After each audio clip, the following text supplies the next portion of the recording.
வாழ்க வையகம், வாழ்க வளமுடன். அனைவருக்கும் வணக்கம்.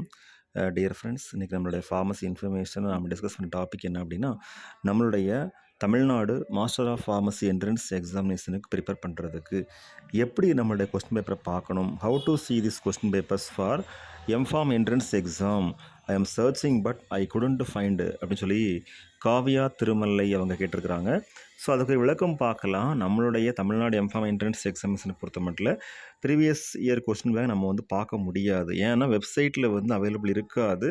ஸோ இது ஆன்லைன் எக்ஸாமினேஷனாக இருந்தாலும் ஆஃப்லைன் எக்ஸாமினேஷன் இருந்தாலும் எக்ஸாமினேஷன் முடிஞ்ச உடனே நம்மகிட்ட கொஸ்டின் பேப்பர் வாங்கிடுவாங்க. ஸோ வெப்சைட்டில் எதுவும் அப்லோட் பண்ண மாட்டாங்க.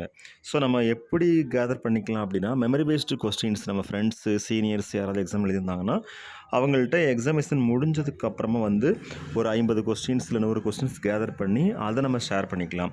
அது மட்டும் இல்லாமல் நம்ம எப்படி ஜிபேட் அதாவது கிராஜுவேட் ஃபார்மசி ஆப்டிடியூட் டெஸ்ட் படிப்போமோ அதே மாதிரியான மெட்டீரியல்ஸ் யூஸ் பண்ணி படித்தாலே போதுமானது.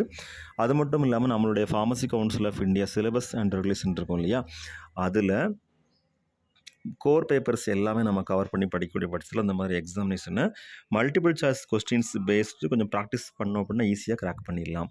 All the very best wishes for all success. வாழ்க வையகம், வாழ்க வளமுடன். நன்றி.